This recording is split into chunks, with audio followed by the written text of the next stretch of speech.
Have you ever wondered why some societies still feel like they are catching up, even after decades of gaining independence? Why some nations, even when they're doing economically well and they're growing, still feel emotionally uncertain about their identity, their worth, and their place in the world? The answer lies just not in politics or economics, which I'm not going to talk, but I am going to talk about the aspect of psychology in it. So stay tuned. Uh, Let me begin with a brief history of colonization. Colonization was one of the most far reaching events in human history that we have recorded, right? Starting in the 15th century, European powers like Spain, Portugal, Britain, France, and the Netherlands, and later others began expanding across the continents in search of resources, land, and power. If you remember, Africa was carved like a pie, in the Berlin Conference of 1884, and it went till for almost a year or so, and they were talking about how to rule Africa, who will control which river, how they will manage the resources, how the colonization would work without any representation of Africa, right? And there was this little regard for the people who lived there. India was ruled by British Crown for nearly 2 centuries, right? Uh, it was not only the Africa or the Asiatic part, right? And Latin America was completely reshaped by the Spanish and Portuguese conquest, right? The indigenous civilization of the Latin America, Aztec, for example, were wiped out. South Asian or Southeast Asian colonizations by Dutch and the French were noteworthy as well. There is a term called terra nullius, which is Latin term used for land, no one's land, which was used against Australia, as if the aboriginals were never existed, right? So, the Caribbean, for example, even it was meant for plantations, profit.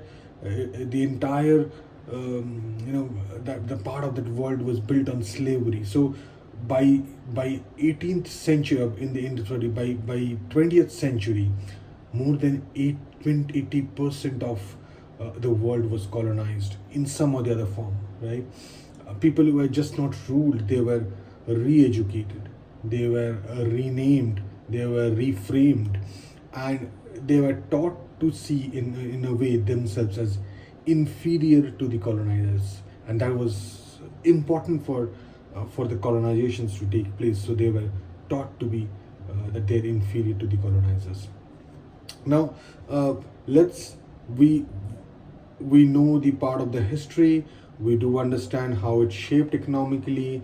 We do understand how it economically and culturally, how did it impact. But let's talk about the psychological impact of it, right? This is the part where we often miss, and which I'm gonna take all of you in this journey. Colonization wasn't about land only, right? It was about shaping people's mind, right? If you see, it instilled this systematic dehumanization, where being native of any land was seen as a kind of less intelligent, less civilized, and less worthy than the colonizers, right? Generations of people were told that directly or indirectly, your language, your custom, your skin tones, or stories, they were all inferior or class two to the colonizers, right? This lead to something which in psychology we call it internalized oppression. Now, what internalized oppression is, and you might have seen it in many people.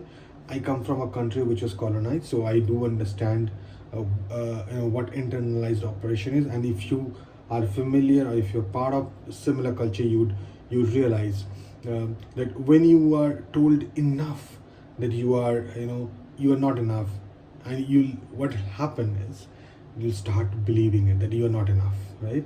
And what happens is that in worst case scenario, which has happened to majority of the countries that we spoke about is that we pass that belief on. So being that okay, we are not just good enough, right? So even after the independence, which most of the places that we spoke about in earlier 20th century, where people were colonized, they are now an independent country most of the times. But the mental residue that existed did not disappear, right? If you see, there is subtle preference over foreign goods over local ones, because yeah, that's the same internalized operation.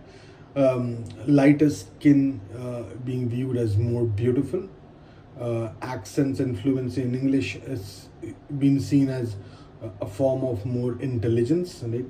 A craving for Western civilization or validation, right? Whether it's art, science, fashion, education, there is a crave of Western validation, right? So these aren't just random preferences of people, right? This is a, if you see, it's the psychological impact that has been echoed through the history, right? And that's very worthy thing to talk about, right? So there is this intergenerational trauma that we have been seeing, right? People who lived through colonization or who were raised by who did, right? So often they carry the survival patterns, the self-doubt, the silence within them, right? The fear of the authority, which is very, very common in societies like us, right? Or the urge to prove themselves constantly. We're always urging ourselves to prove because of the same trauma, the same internalized operations that we have told about ourselves, right? So these patterns got passed down through genetics, through stories, through behaviors, through emotional memory, so on and so forth, right? So this is one aspect of it. But what can we do, right? I mean, now that we know, I mean, there is this problem, but how do we actually go about it? The first thing is about awareness, right? This is very important. The acknowledgement that these are the effects of colonization, and these are real even after years of the colonizers leaving the land. These effects are still there, and that needs to be acknowledged. And it's not only on the outside, it's in the inside, right? That's the first thing. The second thing is the narrative that is there, that needs to be reclaimed, right? Now read the history, of the land, the perspective of people, learn the mother tongue, learn whichever mother tongue you are, right? Celebrate the indigenous knowledge, and start those psychological repair. Now, by no mean that suggest that the opposite, where the colonizers were inferior and we are superior. It does not mean so. It simply means that we are trying to repair and psychological. I'm sure people, the colonizers that they were, in yesteryears, today they do not try to impose that, right? But this is the generational trauma that we have been carrying it forward. So read about own history, read about own from reading about everything in the world, right? So just do not limit yourself, of course, right? Shift the lens. Success isn't about mimicking the West, right? This is not the other way around as well, right? So it's defining, it's what matters to us. There are a lot of things which that we need to learn from them, right? So and that's need to be learned, right?